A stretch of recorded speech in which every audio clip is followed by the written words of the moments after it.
I guess when it comes to, I normally do podcasting, and I'm actually just a producer on a podcast. Thanks to coronavirus, I have had to step up a little bit and become a little more active in the podcast. So generally, I don't do any talking, That's my normal role, is to just shut up and let the funny people do the talking. Now that coronavirus is going on, we stopped having guests, but we still, so it's a role-playing podcast. So we all have sex with each other while one of us pretends to be a nurse, one of us pretends to be a schoolgirl. I don't know why I'm the dog, but they just give me the dog role. No.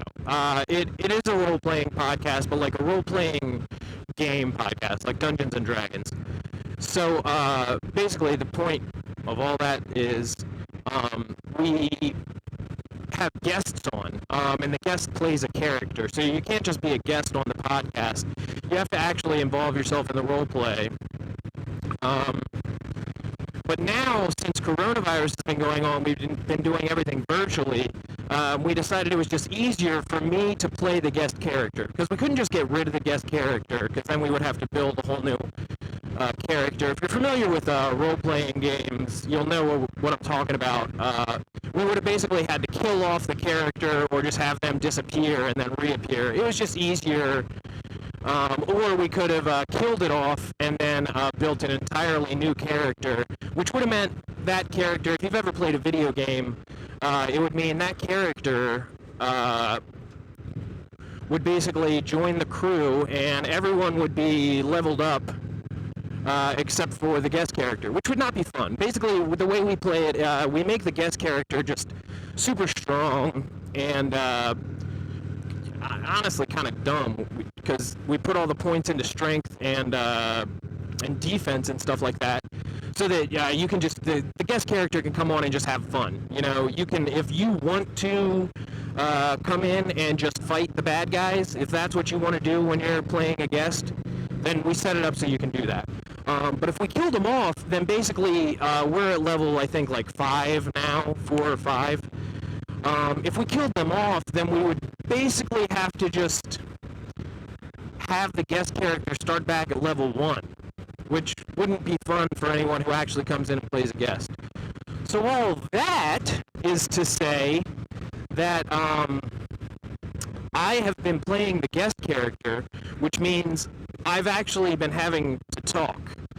Now, since it's a role-playing game podcast, nobody honestly really comes up with topics or anything. I mean, oh Jesus, that was a close one. Nobody comes up with topics per se. I mean, we do have a segment at the beginning where we just talk for a little while, and occasionally some topics will get brought up then, but it's not like a normal podcast where we're all skimming through the news of the week to try and figure out topics to talk about during the podcast, because we don't need topics. We can just dive directly into role-playing and just play the game. So I've been playing the guest character, and I don't come up with topics. So I guess let's break away from topics and just talk about the podcast. I play the guest character right now, and what I've figured out is, if you're familiar with podcasts, a lot of comedy podcasts especially kind of have a formula that they follow. You got the funny guy, the backup guy, the guy, and I say guy because, first of all, I just think dude and guy, or guys, is a bisexual, is that bisexual? Bisexual? Unisexual? No, that's one. Multisexual?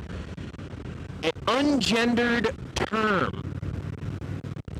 So I think you just say guy or dude to anybody.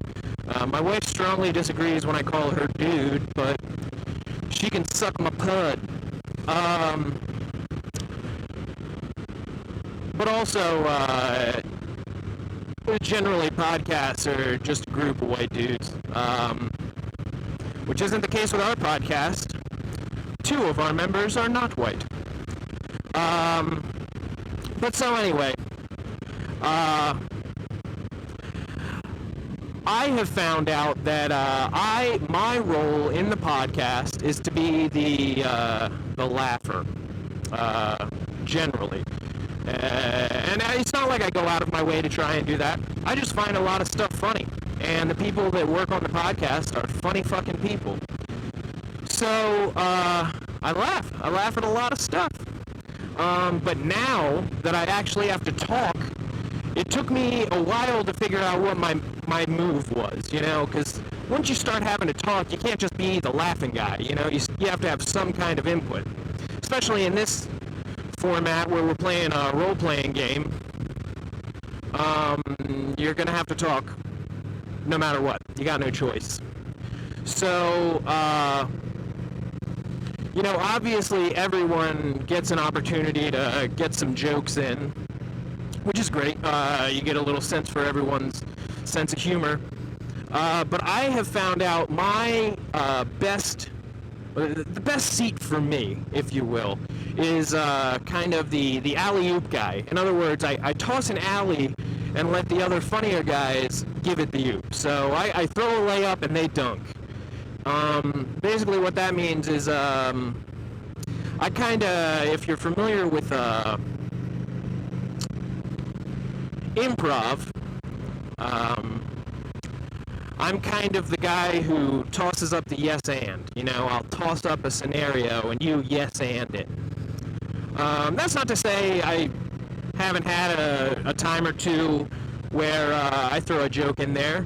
And it's important to note that every single one of those jokes has bombed. Oh, hot potato. I'm just kidding.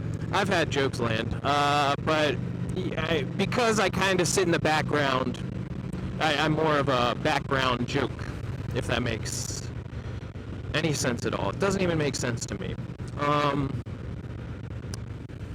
So, right now we're going through Rock State Park, which is up in northern Maryland, just like probably 15 minutes south of the Pennsylvania line. Probably not even that, depending on how much of the speed limit you're willing to break.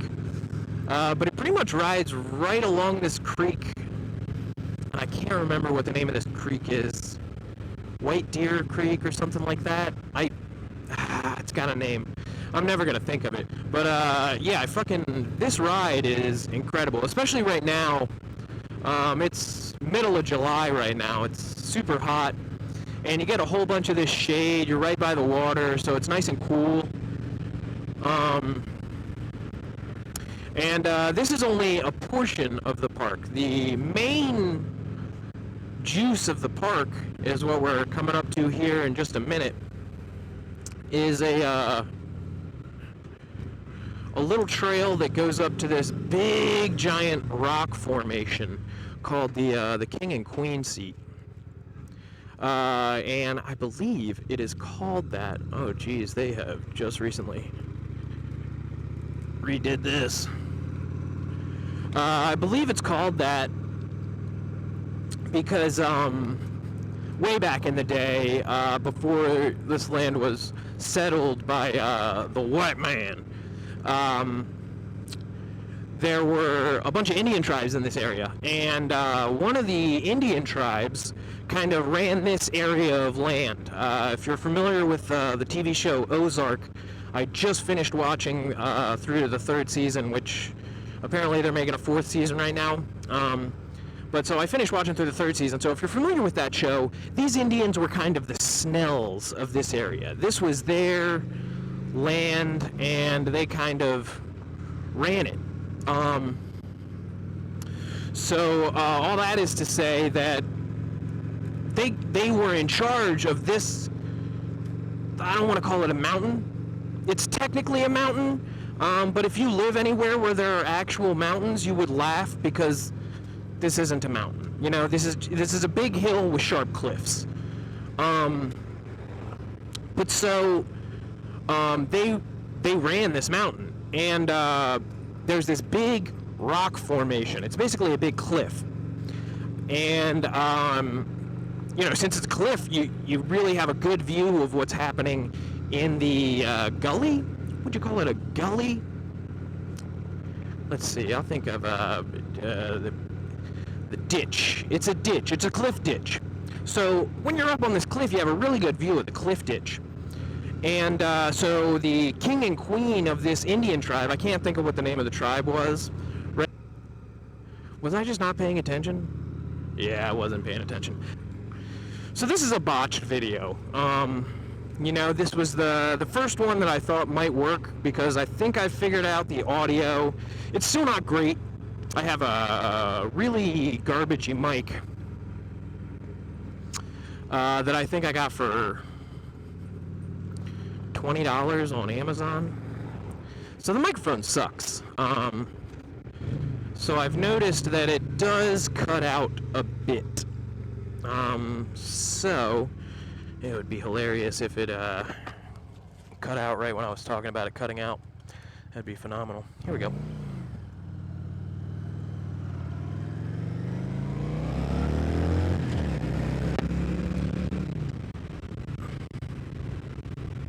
Oh yeah, give this guy the... Oh, he's a chode. He's a fucking chode who has to have his handlebars way up here, which is super cool. Not, but it makes it so that he's too cool to do the wave. And look, I don't like authority. I don't like people telling me what to do. But if you get a motorcycle or you get a Jeep, you do the fucking wave, you know? Just pop it a wave. I've heard a lot of arguments about how it's not safe because it is, in fact, very close to a hand signal for a left turn on a bike, which is this, straight out. If you see my arm, straight out. This is what I do for the wave. I do it down. I toss like kind of a peace sign with my thumb. It's real relaxed and cool. You gotta be a real cool guy to be able to peace sign with the thumb out, brother.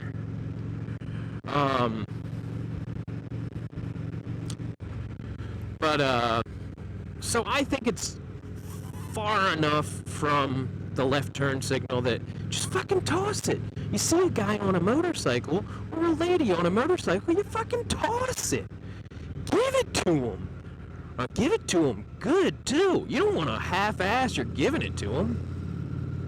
There it is, the sign that says Rocks State Park, Ranger Station, picnic area. It's up there. I just don't remember where. If I go down here and I hit that fucking little walk across where people tube in the creek, then I know I've gone too far. Oh God, there's a bug in my ear and I can't get to it right. I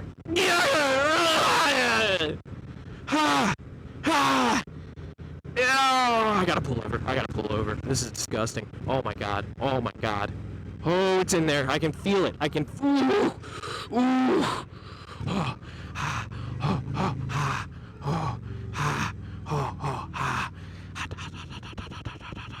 Oh, it might just be a hair. Please, God, just be a hair. Oh, it feels like a bug. Oh, my ear. Yeah. Hot potato.